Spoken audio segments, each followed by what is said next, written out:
નમસ્કાર, આપ જોઈ રહ્યા છો ઇવનિંગ રિપોર્ટ અને હું છું આપની સાથે હેતવી। વાત કરી મહત્વના સમાચારોને લઈને તો વિગતો સામે આવી રહી છે ભાવનગરથી। ભાવનગર શહેરના કુંભારવાડા રેલવે ફાટક પાસે એક વ્યક્તિને તાલિબાની સજા અપાઈ છે।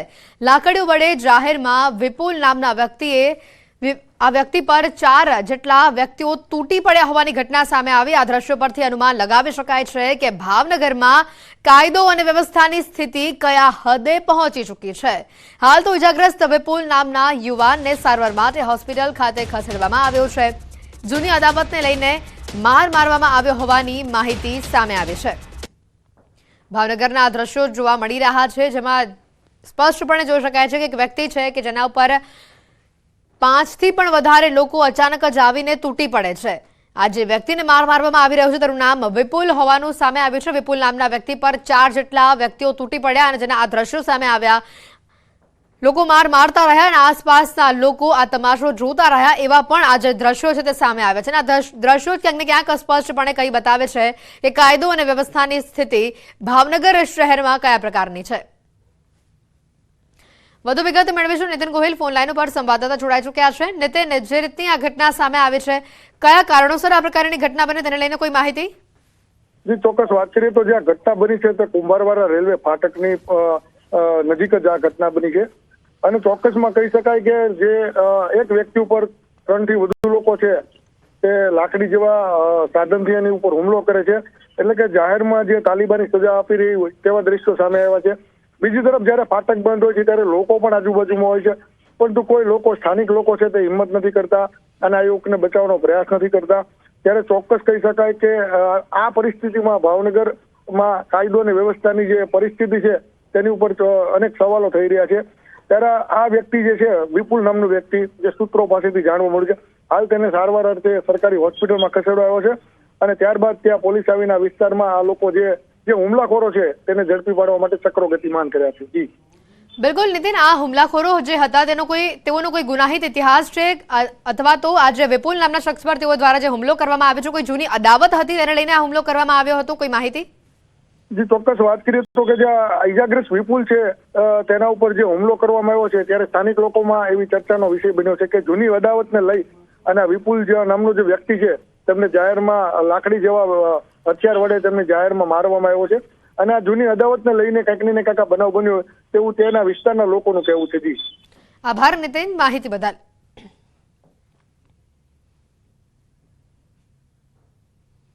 રામ મંદિર પ્રાણ પ્રતિષ્ઠાના દિવસો નજીક છે। ગુજરાતના યાત્રાધામોની સુરક્ષા જેના પગલે વધારવામાં આવે છે। યાત્રાધામ શામળાજી મંદિરની સુરક્ષાની ચકાસણી કરવામાં આવી।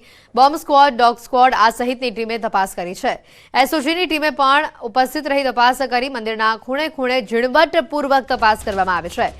પ્રોબેશન એસપી અને ડીવાયએસપી સહિત 100 જેટલા જવાનોએ આ તપાસ હાથ ધરી હતી।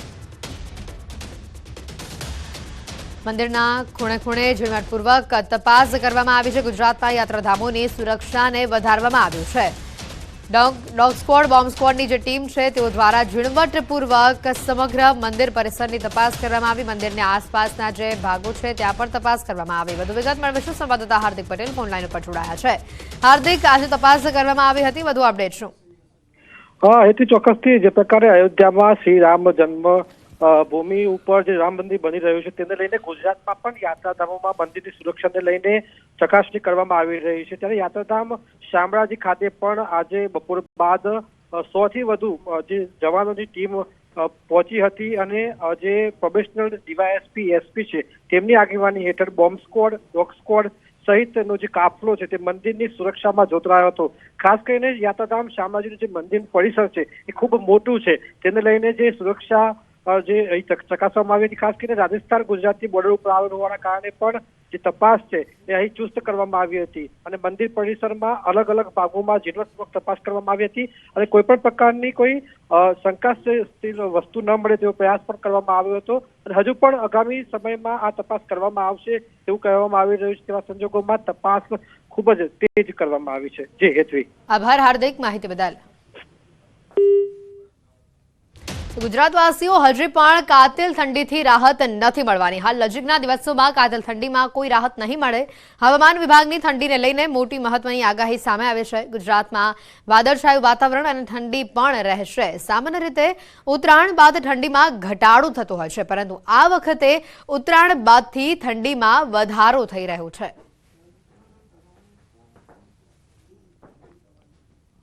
और टेम्परेचर का मिनिमम टेम्परेचर का जो फोरकास्ट है वो नो लार्ज चेंज में है। और टेम्परेचर रियलाइजेशन की बात करेंगे तो अहमदाबाद में जो टेम्परेचर रियलाइज हुआ वो 13 डिग्री सेल्सियस और गांधीनगर में 11 डिग्री सेल्सियस।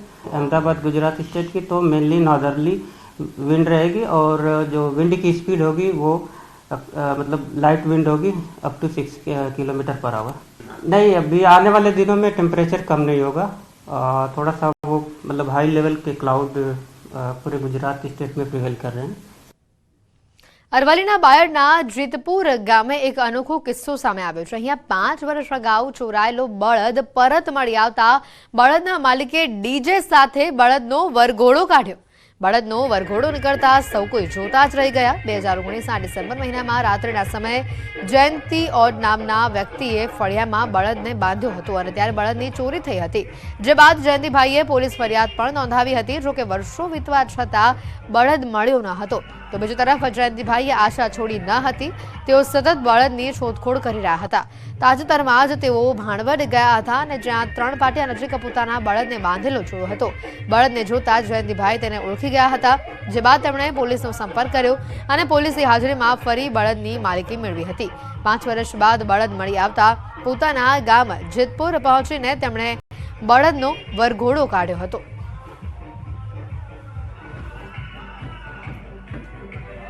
મારી પત્નીએ મને વચન આપી હતું બળદ શોધવા માટે, બરોબર. એનો હું નિભાવ કરે મારા પરિવર્તન સંગાથી, બરોબર. અને વરઘોડો ગામથી માતા સુધી કાઢી અને બાધા માનતા પૂરી કરી દીધી. લાયા ચેડે અમે વરઘોડો કાઢ્યો, બરોબર. તે ગામમાંથી તે 2 કિલોમીટર સુધી અને ગામ ખુશ થઈ ગયું, બરોબર. સુરતમાં એક પ્રેમ કહાનીનું કરુણ અંજામ સામે આવ્યું છે. 28 વર્ષીય પ્રેમીએ પોતાની 18 વર્ષની પ્રેમિકાની હત્યા કરી અને પોતે પણ આપઘાત કરી લીધો. આ યુવક આ સોસાયટીમાં 1.5 મહિના પહેલા જ રહેવા આવ્યો હતો.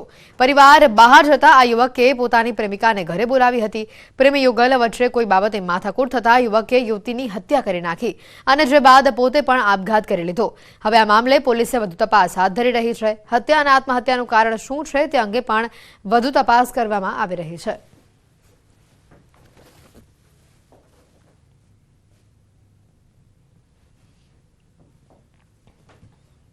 ઉધના પોલીસ સ્ટેશન વિસ્તારના ઓમ શ્રી સાંઈ જલારામ નગર પાસે એક ઘટના બની છે. આ ઘટનામાં 2 માળનું જે મકાન છે એમાં પહેલા માળે 2 મૃતદેહ મળી આવ્યા છે. પોલીસને PCR વાન પોલીસની આવી હતી અહીંયા અને PCR વાને જ્યારે આવીને જોયું ત્યારે બહારથી દરવાજો લોક હતો. અંદર એક વ્યક્તિ પુરુષનું મૃતદેહ લટકેલી હાલતમાં એટલે સુસાઇડ કરેલી હોય એવી કન્ડિશનમાં મળી આવેલ છે અને એક છોકરી એનું પણ મૃતદેહ મળી આવ્યો છે જે નીચે પડેલો હતો. સુરતના સરથાણામાં પોલીસના વાયરલ થયેલા વિડીયો મામલે એસપીએ ખુલાસો કર્યો છે. પોલીસના મતે 2 લોકો જાહેર રસ્તા ઉપર ઝઘડો કરતા હતા અને તે સમયે પોલીસે કાર્યવાહી કરી હતી. પતંગની દોરી ખરાબ નીકળતા દોરી ઘસનાર અને ગ્રાહક વચ્ચે ઝઘડો થયો હતો. તે સમયે પોલીસ ત્યાં પહોંચતા પોલીસ વચ્ચે પડી હતી. પોલીસ દ્વારા બંને લોકોને પોલીસ સ્ટેશને લઈ જવાયા, પરંતુ જાહેરમાં લોકોએ વિડીયો બનાવી વાયરલ કર્યો હતો. પોલીસે ખોટી રીતે બદનામી કરવા આ વિડીયો વાયરલ કરવામાં આવ્યો હોવાની ચર્ચા હતી. વાયરલ વિડીયો બાદ એડીબી મેહુલ બોદરા દ્વારા બીજો વિડીયો વાયરલ કરવામાં આવ્યો હતો, જેમાં પોલીસ પર ખોટા આક્ષેપ કરવામાં આવ્યા હતા.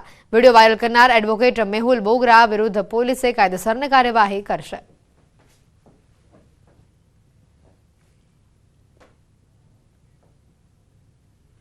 આ વિડીયોમાં જે આક્ષેપો કરવામાં આવેલ છે એ બિલકુલ પાયાવિહોણા અને તદ્દન ખોટા છે. અને જે આક્ષેપો કરવામાં આવેલ છે કે પોલીસ સ્ટેશનની અંદર તેઓને દારૂ પીવડાવવામાં આવ્યો ને આ રીતનું જે કૃત્ય કરવામાં આવ્યું બિલકુલ ખોટું છે અને પોલીસે કાયદેસરની કાર્યવાહી કરેલ છે અને પોતાની ફરજ નિભાવેલ છે. આ જે વિડીયો ફેસબુકમાં વાયરલ કરવામાં આવેલ છે સામાજિક કાર્યકર અને એડવોકેટ શ્રી મેહુલ બોગરાનાઓ દ્વારા વાયરલ કરવામાં આવેલ છે. આ સમગ્ર વિડીયો જે વાયરલ થયો છે તેમાં જે હકીકત છે એ હકીકતથી વેગળી વાત કરવામાં આવેલ છે અને પોલીસે પોતાની કાયદેસરની ફરજના ભાગરૂપે જે કાર્યવાહી કરેલ છે એ કાર્યવાહી કરેલ છે અને જે ખોટી રીતના વિડીયો વાયરલ થયેલ છે તેઓના વિરુદ્ધ પણ કાર્યવાહી કરવા માટેની તજવીજ ચાલુ છે. મહેસાણાના જોડાણામાં વેપારી પર હુમલો કરનાર શખ્સને પોલીસે ઝડપી પાડ્યો છે. પોલીસે પૂછપરછમાં યુવકે ચોંકાવનારી કબૂલાત કરી છે. હુમલો કરનારા શખ્સે કબૂલ્યું છે કે વેપારી મિનરલ વોટરના રૂપિયા ન આપતા અને ધંધો બંધ કરાવવાની ધમકી આપતા શખ્સે હુમલાનું ષડયંત્ર રચ્યું હતું. અને જ્યારે વેપારી વહેલી સવારે દુકાન ખોલવા આવ્યો ત્યારે આરોપી બુરખો પહેરીને આવ્યો હતો અને ધોકા વડે વેપારી પર હુમલો કર્યો હતો. આ સમગ્ર ઘટનાના સીસીટીવી ફૂટેજ પણ સામે આવ્યા હતા. પોલીસે સીસીટીવી ફૂટેજના આધારે આરોપીને ઝડપી લીધો છે અને વધુ તપાસ પણ શરૂ કરી છે. પોલીસે પણ તપાસ કરી રહી છે કે આરોપી બુરખો ક્યાંથી લાવ્યો હતો. એને મિનરલ વોટરના પૈસા આ પાર્લરવાળા બદ્રીભાઈ પાસેથી લેવાના બાકી હતા.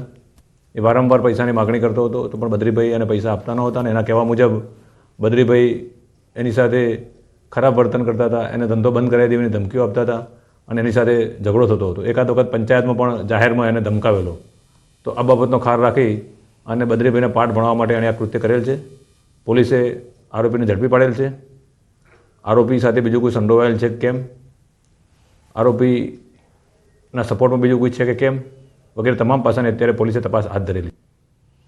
સુરતમાં અકસ્માત બાદ છરીથી હુમલાનો બનાવ સામે આવ્યો છે. કામરેજમાં હોટેલ સંચાલક પર છરીથી હુમલો કરવામાં આવ્યો. બાઇક અને કાર વચ્ચે અકસ્માત થયો હતો અને બાદમાં હુમલો કરવામાં આવ્યો. 3 લોકોએ હોટેલ સંચાલક પર હુમલો કર્યો હતો. હુમલામાં હોટેલ સંચાલક અને 2 કારીગરો ઘાયલ થયા હતા. સમગ્ર ઘટના સીસીટીવીમાં કેદ થઈ છે.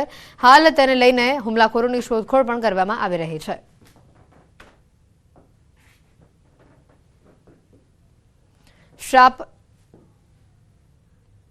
શાપર વેરાવળ ખાતે ગૃહકંકાશમાં પતિએ પત્નીની હત્યા કરતા ચકચાર મચી ગઈ છે. રાજકોટના શાપર વેરાવળના ગોવિંદનગરમાં પતિ પત્ની વચ્ચે કોઈ કારણસર શુક્રવારના રોજ બોલાચાલી થઈ, જે ઝઘડો હત્યામાં પરિણમ્યો. કમળા પરમારના પતિ પ્રેમજી પરમારે બોથડ પદાર્થ વડે ઈજા પહોંચાડી હત્યા કરી નાખી હતી. ત્યારબાદ પ્રેમજી પરમાર ત્યાંથી ફરાર થયા હતા. મરણ જનાર કમળાબેનના પુત્ર ઘરે આવીને જોતા તેમની માતા બેભાન હાલતમાં જોવા મળ્યા, જેથી તાત્કાલિક અસરથી 108ને જાણ કરવામાં આવી. મૃતકને રાજકોટ સિવિલ હોસ્પિટલ ખસેડવામાં આવ્યા, જ્યાં ફરજ પરના તબીબે કમળાબેનને મરણ જયેલ જાહેર કર્યા. સમગ્ર મામલાની જાણ વેરાવળ પોલીસને જાણ કરવામાં આવી. પોલીસે ગણતરીના દિવસોમાં આરોપીની ધરપકડ કરી વધુ તપાસ હાથ ધરી છે.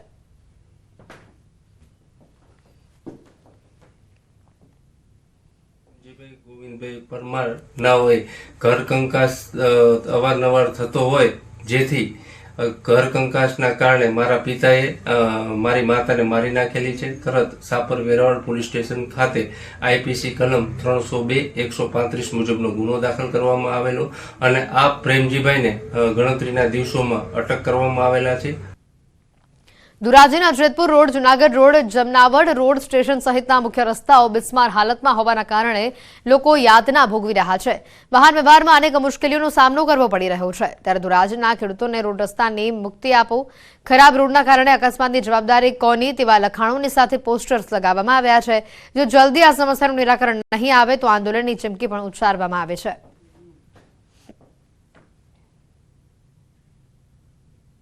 આજરોજ ધોરાજી પ્લાસ્ટિક ઇન્ડસ્ટ્રીઝ તથા આજુબાજુના ગ્રામ્ય વિસ્તારના લોકો, ખેડૂતો અને મુસાફરોને જે ધોરાજીને જોડતા મુખ્ય માર્ગો છે, Junagadh road, Upleta road, Jamkandorna road, Jamnavad road, આ બધા રસ્તાઓ છેલ્લા 3-4 વર્ષથી એકદમ ખરાબ સ્થિતિમાં છે, રિપેર થયા નથી. આ બાબતે અમે રજૂઆત કરવા માટે કલેક્ટર સાહેબને આવેદનપત્ર આપેલું છે. ધોરાજીની આજુબાજુના ગ્રામ્ય વિસ્તારના લોકો સાથે રહી અને જે ધોરાજીને જોડતા રોડ રસ્તા જે અત્યંત ખરાબ હાલતમાં છે તેને લઈ અને અમે ડેપ્યુટી કલેક્ટર શ્રીને આવેદનપત્ર આપેલું હતું. આ આવેદનપત્રની અંદર જો ટૂંક સમયની અંદર આ રોડ રસ્તાનું સમારકામ અથવા નવા નહીં બનાવવામાં આવે તો ધોરાજીના લોકો અને ધોરાજી પ્લાસ્ટિક ઇન્ડસ્ટ્રી સાથે સંકળાયેલા લોકો જલદ કાર્યક્રમો આપી ગાંધી ચિંધ્યા માર્ગે જલદ કાર્યક્રમો આપશું. આઈઆઈએમ અમદાવાદમાં પંચાયતી રાજ સંસ્થાઓના ચૂંટાયેલા પ્રતિનિધિઓ માટે નેતૃત્વ અને વ્યવસ્થાપન વિકાસ કાર્યક્રમનું આયોજન કરવામાં આવ્યું છે, જેમાં પંચાયતી રાજના કેન્દ્રીય મંત્રી કપિલ મોરેશ્વર પાટીલ ઉપસ્થિત રહ્યા હતા। 2047માં વિકસિત ભારત બનાવવા ગામડાઓનો હિસ્સો મહત્વનો છે, ત્યારે ગામડાના સરપંચ તેમજ અધિકારીઓની કાર્યક્ષમતા વધારવા માટે આઈઆઈએમ સાથે એમઓયુ કરવામાં આવ્યા છે, જે એમઓયુ અંતર્ગત આઈઆઈએમ અમદાવાદ મેનેજમેન્ટના પાઠ શીખવાડશે। ગામડાઓ વિકસિત થશે તો દેશ વિકસિત થશે, તે અનુસંધાને વિકસિત ભારતને સાકાર કરવા આ પ્રયાસ હાથ ધરાયો છે।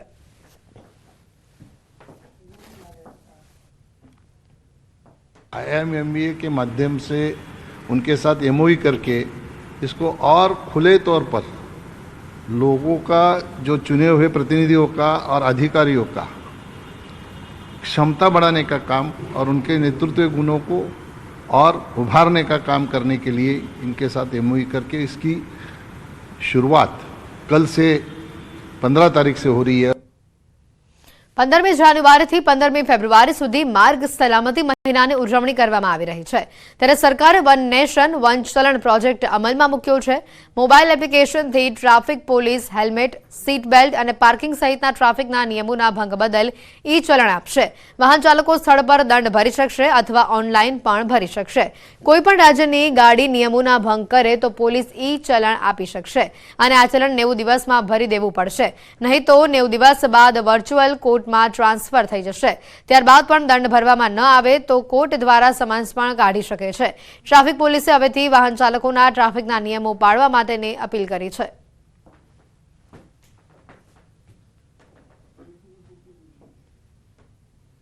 રોડ સેફટી એન્શ્યોર કરવા માટે ગુજરાત સરકારે એનઆઈસીના સહયોગથી જે one nation one challan project અમલીકૃત કર્યો છે, તેના ભાગરૂપે હવે મોબાઈલ એપ્લિકેશનમાં જે અત્યાર સુધી અમદાવાદ પોલીસ તર્કશ એપ્લિકેશનનો યુઝ કરતી હતી, એની જગ્યાએ હવે ઈ ચલણ એપ્લિકેશન જે છે એ આજથી અમલીકૃત કરવાની છે। આ એપ્લિકેશનની ખાસિયત જોવા જઈએ તો એની અંદર મુખ્ય 2-3 બાબતો છે જે પહેલાની સિસ્ટમ કરતાં વધુ અપગ્રેડેડ છે। અમદાવાદના મણિનગરમાં ક્રિકેટ ટુર્નામેન્ટનું આયોજન કરવામાં આવ્યું છે। 3 દિવસ સુધીની ટુર્નામેન્ટમાં ભાજપના પદાધિકારીઓ અને કાર્યકર્તાઓએ ભાગ લીધો છે, ત્યારે ફિર એક બાર મોદી સરકાર 400 કે પારના સ્લોગન હેઠળ ટુર્નામેન્ટનું આયોજન કરવામાં આવ્યું છે। સાંસદ કિરીટ સોલંકી, મેયર અને ધારાસભ્યોએ ટુર્નામેન્ટની શરૂઆત કરાવી હતી।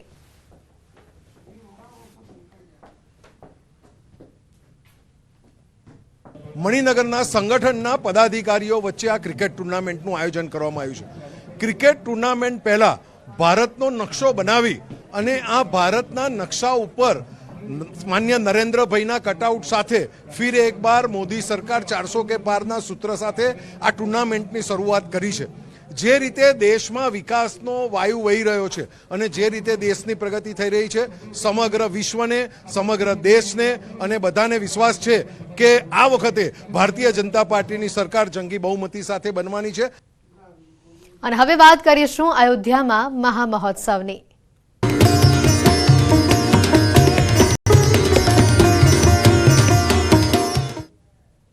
સમગ્ર દેશમાં રામ મંદિર સ્થાપનાને લઈને દરેક હિન્દુ આનંદની લાગણી અનુભવી રહ્યું છે। મહીસાગરના લુણાવાડા તાલુકાના વતની દેવસિંહભાઈ દલાભાઈ માલીવાડ પોતાની માનતા પૂરી કરશે। દેવસિંહભાઈ 1990માં કાર્ડ સેવકો સાથે સેવામાં ગયા હતા। તેમણે પ્રતિજ્ઞા લીધી હતી કે રામ મંદિર જ્યારે નિર્માણ થશે ત્યારે હું મારી દાઢી વાળ ઉતારીશ। ભગવાન રામે પોતાના વચન પાલનમાં અયોધ્યાનું રાજ મૂકી વર્ષોનો વનવાસ લીધો હતો, ત્યારે તેમના પથ પર ચાલનારા દેવસિંહભાઈ માલીવાડ મક્કમ રીતે પોતાના 35 વર્ષના બલિદાન સાથે વાળ નથી ઉતાર્યા। અનેક એવા પ્રસંગો બન્યા જેમાં દેવસિંહભાઈ વિચલિત થતા પણ તેમણે પોતાના વચન પર રહ્યા હતા। માતા પિતાના મૃત્યુ થયા ત્યારે પણ મુંડન નહોતું કરાવ્યું। ગામના લોકો પણ દેવસિંહભાઈની આ પ્રતિજ્ઞા પર ગર્વ અનુભવી રહ્યા છે। હવે 35થી વધુ વર્ષોનો સંઘર્ષ પૂરો થતા દેવજીભાઈ ઘરે ઘરે જઈ અક્ષત વિતરણ કરી રહ્યા છે। મને પણ એવો મોકો મળ્યો, મારું પણ સદભાગ્ય કે એવા સાચા કાર સેવકની સાથે મને એમની સાથે પ્રવાસ કરવા મળ્યો, અક્ષત વિતરણનો હું સહભાગી બન્યો અને ભગવાન રામલલ્લા આજે બિરાજે છે તો એમના અંતઃકરણમાં એટલો હર્ષોલ્લાસ છે કે એમનો આખો પરિવાર પણ ખુશી છે। વડીલોને આજુબાજુના ગામોમાં એટલો હર્ષ ઉલ્લાસ થઈ રહ્યો છે કે ન જ પૂછે વાત એમ। અને એ એમનું પણ લગભગ ટિકિટ બુકિંગ થઈ છે 12 ફેબ્રુઆરી અને એ જવાના છે અમે પણ એ જાણીને અમે દેખીને એ સોંપડીને અમે ખુશ આનંદ અનુભવીએ છીએ. જ્યારે રામ મંદિર બનશે, અયોધ્યામાં રામ મંદિર બનશે અને રામલલ્લા અંદર બિરાજમાન થશે, ત્યારે જ મારી દાઢી અને જટ્ટા હું ઉતારીશ એવો મેં સંકલ્પ લીધો હતો. અયોધ્યામાં આગામી 22મી જાન્યુઆરી રામ મંદિરની પ્રાણ પ્રતિષ્ઠા મહોત્સવ યોજાનાર છે અને જેને લઈને સમગ્ર દેશ રામ ભક્તિના રંગે રંગાયું છે. ત્યારે બનાસકાંઠાના વિરમપુરમાં આવેલી એક શાળાએ અનોખું અભિયાન હાથ ધર્યું છે. વિરમપુરમાં આવેલી પ્રમુખ વિદ્યાલય હાઈસ્કૂલ રામમય બની ગઈ છે, જેમાં ધોરણ 1 થી 12 સુધી 400થી વધુ વિદ્યાર્થીઓ અભ્યાસ કરી રહ્યા છે. આ શાળાના તમામ બાળકો અભ્યાસની શરૂઆત માતાજીની આરતી અને હનુમાન ચાલીસાથી કરે છે. અમે હંમેશા જય શ્રી રામનો નારો લગાવીએ છીએ અને જ્યારે વર્ગખંડમાં અમારા વર્ગ શિક્ષક પ્રવેશે છે ત્યારે પણ અમે જય શ્રી રામનો નારો લગાવીએ છીએ અને હાજરી પુરાવતી વખતે પણ અમે યસ સરના બદલે જય શ્રી રામ બોલીએ છીએ. 22 જાન્યુઆરીના દિવસે અયોધ્યામાં પ્રાણ પ્રતિષ્ઠા થવાની છે, તેની જાહેરાત જ્યારથી થઈ છે ત્યારથી અમારી શાળા રામમય બની ગઈ છે. અમારી શાળામાં કોઈ ક્લાસમાં કોઈ મેડમ કે સર આવે ત્યારે જય શ્રી રામ કરીને તેમને આવકારીએ છીએ. 22 જાન્યુઆરીએ રામ મંદિરની પ્રાણ પ્રતિષ્ઠા થવા જઈ રહી છે ત્યારે અમે પ્રાર્થનામાં હનુમાન ચાલીસાનો પાઠ કરાવીએ છીએ, ભગવાન શ્રીરામનું જીવન ચારિત્ર વિશે જણાવીએ છીએ. જ્યારે અમે લોકો ક્લાસમાં જઈએ ત્યારે વિદ્યાર્થીઓ અમને જય શ્રી રામનો નારો લગાવીને આદર સન્માન આપે છે. જ્યારે 22 જાન્યુઆરીના દિવસે અયોધ્યામાં રામ પ્રતિષ્ઠા મહોત્સવ ઉજવાઈ રહ્યો છે તેને લઈને ખૂબ ઉત્સાહિત બન્યા છે. બાળકો જ્યારે પણ પોતાની ક્લાસમાં હાજરી ભરાવે છે તે વખતે યસ સરના બદલે તેઓ જય શ્રી રામનો નારો બોલી અને રામ પ્રત્યેની પોતાની આસ્થા વ્યક્ત કરે છે. ઇવનિંગ રિપોર્ટમાં અત્યારે ફક્ત આટલું જ. રજા આપશો. નમસ્કાર.